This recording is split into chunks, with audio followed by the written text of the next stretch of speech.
नमस्कार बच्चों, मैं आपकी हिंदी शिक्षिका आहाना हूँ और Nova Learn Books Mount Enlightenment International की इकाई के साथ इस सीखने की यात्रा में आप सभी का स्वागत करती हूँ।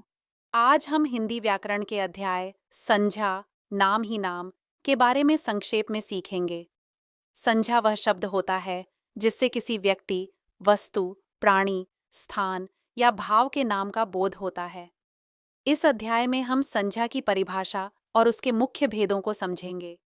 हम जानेंगे कि संज्ञा के प्रमुख प्रकार कौन-कौन से हैं: व्यक्तिवाचक संज्ञा, जातिवाचक संज्ञा और भाववाचक संज्ञा। साथ ही यह भी सीखेंगे कि भाववाचक संज्ञा किन किन शब्दों से बनती है और उसका प्रयोग कैसे किया जाता है। इसके अलावा अंग्रेजी भाषा के प्रभाव से बने द्रव्यवाचक और समूहवाचक संज्ञा के बारे में भी जानकारी मिलेगी।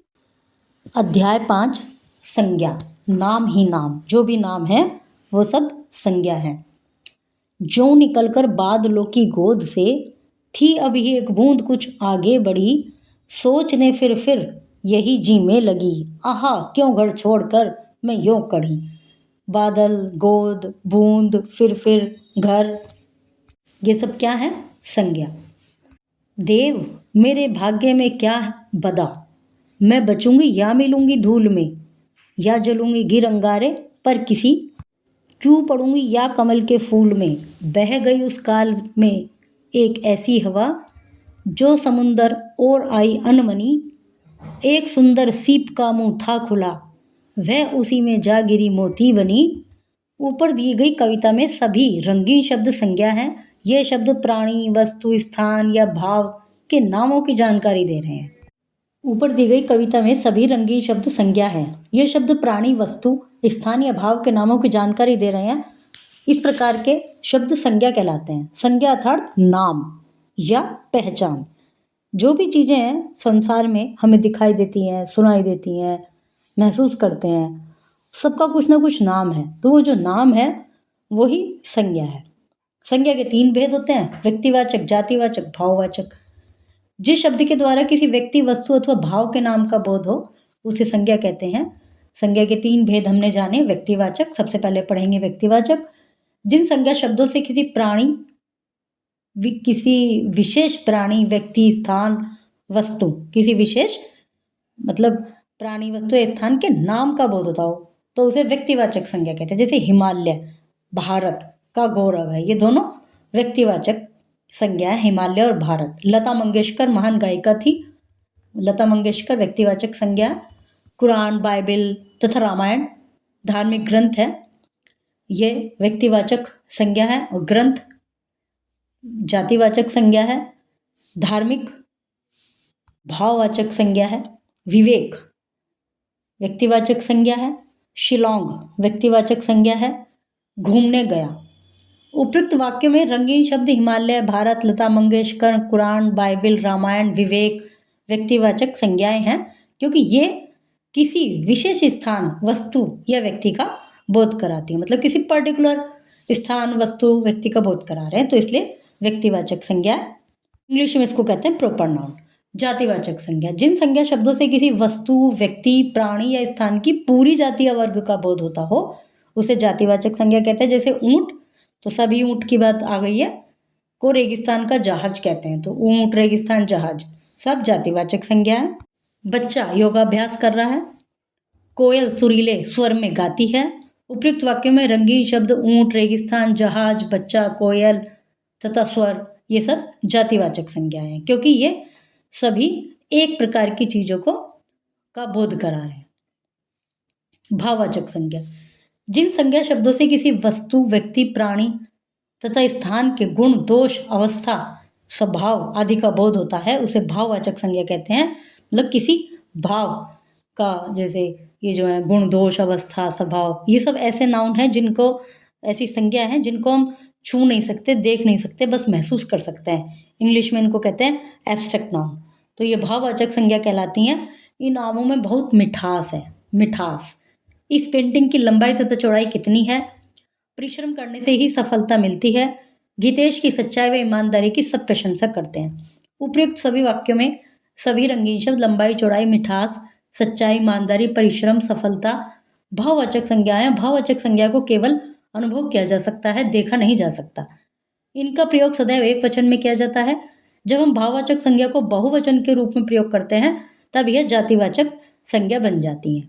जैसे आज सुबह की सभी उड़ानें रद्द कर दी गई हैं। तो उड़ानें जो है इस समय जातिवाचक संज्ञा बन गई है। भाववाचक संज्ञाओं का निर्माण, कुछ संज्ञाएं मूल रूप से भाववाचक होती हैं और कुछ भाववाचक संज्ञाएं जातिवाचक संज्ञा, सर्वनाम, विशेषण तथा क्रिया में प्रत्यय जोड़कर बनाई जाती हैं। मतलब कुछ तो मूल रूप से होती हैं, कुछ प्रत्यय जोड़कर बनाई जाती हैं। किसमें? संज्ञा, सर्वनाम, विशेषण में, क्रिया में। भाववाचक संज्ञा 4 प्रकार से बनती हैं। जैसे जातिवाचक संज्ञा से लड़का, लड़कपन, सिंह, सिंहत्व, बुद्ध, बंधुत्व, बंधु, बंधुत्व, दानव, दानवता, विद्वान, विद्वंत, भ्राता, भ्रातृत्व, शत्रु, शत्रुता, बालक, बालकपन, स्त्री, स्त्रीत्व, नारी, नारीत्व, पशु, पशुता, मनुष्य, मनुष्यता, मित्र, मित्रता, बचपन, बच्चा, बचपन। सर्वनाम से भाववाचक संज्ञा बनाना, मम, ममत्व, ममता, अहम, अहंकार, अपना, अपनत्व, स्व, स्वत्व, निज, निजत्व, निजता, सर्व, सर्वस्व।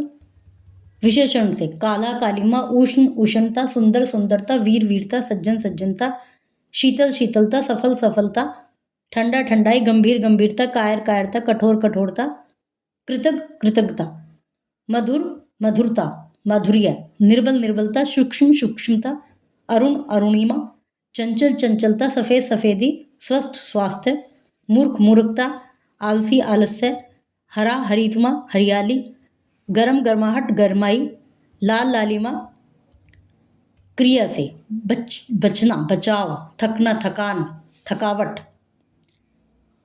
मुस्कुराना, मुस्कुराहट, लिखना, लिखावट, धोना, धुलाई, पूजना, पूजा, चलना, चाल, हंसना, हंसी, जलना, जलन, सुधारना, सुधार, रोना, रुदन, हारना, हार, खेलना, खेल, कमाना, कमाई, मांगना, मांग। हिंदी में अंग्रेजी भाषा के प्रभाव के कारण कुछ विद्वान संज्ञा के 2 भेद और मानते हैं। मतलब उन 3 के अलावा 2 और। उसमें एक है द्रव्यवाचक, एक है समूहवाचक। द्रव्यवाचक, जिन संज्ञा शब्दों से किसी पदार्थ या द्रव्य का बोध होता है उन्हें द्रव्यवाचक कहते हैं। जैसे दाल, चावल, दूध, सोना, चांदी, लोहा, पीतल, दही, घी, तेल, पेट्रोल आदि।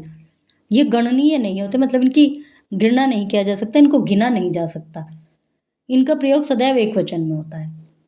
समूहवाचक, जिन संज्ञा शब्दों से किसी जाति के समूह का बोध होता है, मतलब ग्रुप, तो उन्हें समूहवाचक संज्ञा कहते हैं। इन्हें समुदायवाचक संज्ञा भी कहते हैं। जैसे परिवार, समूह, बहुत सारे लोग हैं, मतलब उसमें कक्षा, कक्षा में बहुत सारे विद्यार्थी होते हैं, झुंड, दल, सेना, गुच्छा आदि। किसी वस्तु, व्यक्ति, प्राणी, स्थान तथा भाव के नाम को संज्ञा कहते हैं। संज्ञा के मुख्यतः 3 भेद होते हैं, व्यक्तिवाचक, जातिवाचक, भाववाचक। जिन संज्ञा शब्दों से किसी विशेष व्यक्ति, वस्तु या स्थान का बोध होता है उसे व्यक्तिवाचक कहते हैं, संज्ञा कहते हैं। जिन शब्दों से किसी वस्तु, व्यक्ति, प्राणी, स्थान की पूरी जाति या वर्ग का बोध होता है उसे जातिवाचक संज्ञा कहते हैं।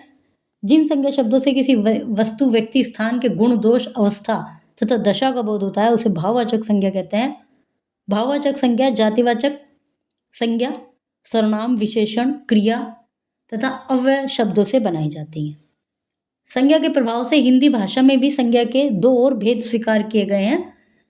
अंग्रेजी के प्रभाव से हिंदी भाषा में भी संज्ञा के 2 और भेद स्वीकार किए गए हैं, जिन्हें द्रव्यवाचक संज्ञा तथा समूहवाचक संज्ञा कहते हैं।